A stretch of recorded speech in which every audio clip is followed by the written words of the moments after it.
আমাদের জানতে গেলে আগে আমাদের খুব বেশি অ্যাওয়ার হতে হবে, সচেতন হতে হবে। যত বেশি আমরা সচেতন হব তত বেশি আমরা এই ধরনের যে রোগগুলো আছে, এই ধরনের যে সমস্যাগুলো আছে সেগুলো থেকে আমরা মুক্তি পাবো। ঠিক আছে, আমরা যেমন জানতাম কোভিড, হঠাৎ করে কোভিড এসেছে, কোভিড-19 বলা হচ্ছে, কোভিড ভাইরাসের যে সংক্রমণ, সেই সংক্রমণ হঠাৎ করে এলো, একদম ঝড়ের মতো এলো, পুরো পৃথিবীকে একদম তছনছ করে দিতে। মানে পৃথিবীতে এই ঘটনা কোনোদিন ঘটেনি। মাসের পর মাস লকডাউন, মানুষ বলতো গৃহবন্দী যাকে বলে, এইরকম অবস্থা তৈরি হয়েছে। তো সেটা কিন্তু মানুষের সচেতনতার জন্যই আমরা কিন্তু সবাই সচেতন হয়েছিলাম। আমরা গভর্নমেন্টের যা হেলথ ডিপার্টমেন্টের যা গাইডলাইন ছিল সেই গাইডলাইনকে ফলো করেছিলাম।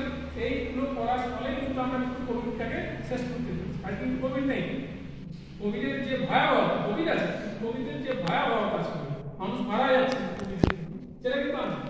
তো সেই রকম আমরা আজকের দিন পালন করছি এবং এবছরের যা থিম ঠিক করে দেওয়া হয়েছে বিশ্ব স্বাস্থ্য সংস্থা অনুযায়ী, সেখানে লেখা আছে, দেখো, টেক দ্য রাইট পথ।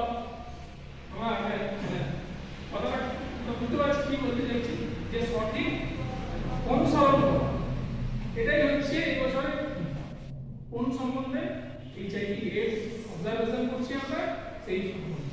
তো আফ্রিকার জনজাতিদের মধ্যে প্রথম এই রোগের লক্ষণ প্রথম পাওয়া গেছে, সেখান থেকে আস্তে আস্তে সারা পৃথিবীতে ছড়িয়ে পড়ে এবং সারা পৃথিবীতে ছড়িয়ে পড়ে এটা কিন্তু আজকে একটা মারাত্মক আকার ধারণ করছে বলে 92 সালের পর থেকে এটাকে আলাদা করে খুব ওয়ার্ল্ড হেলথ অর্গানাইজেশন খুব বিশেষভাবে গুরুত্ব দিয়ে দিচ্ছে। মানে ওই 10-11 বছরের মধ্যে এত সারা বিশ্বে এই এইচআইভি ভাইরাস মানুষ এত বেশি আক্রান্ত হচ্ছিল, যার জন্য প্রয়োজন হলো যে মানুষকে আলাদা করে এই বিষয়গুলোকে জানানো, আলাদা করে মানুষকে সচেতন করা, আলাদা করে মানুষের মধ্যে যাতে মানুষের এই সমস্যাগুলো থেকে মানুষ মানে বুঝতে পারে কি করলে আমি এইচআইভি আক্রান্ত হব না বা আমার এই রোগ থেকে আমি নিজেকে সরিয়ে রাখতে পারি, সেই বিষয়গুলোকে আরো আরো আরো বেশি করে মানে মানুষের কাছে নিয়ে যাওয়ার জন্য এরকম ছোট ছোট করে বিভিন্ন প্রতিষ্ঠানে গিয়ে, স্কুল কলেজে বা আমাদের বিভিন্ন কমিউনিটিতে, বিভিন্ন সমাজের যে বিভিন্ন জায়গা আছে সেখানে, বিভিন্ন ইন্ডাস্ট্রিতে, যে কোনো জায়গায়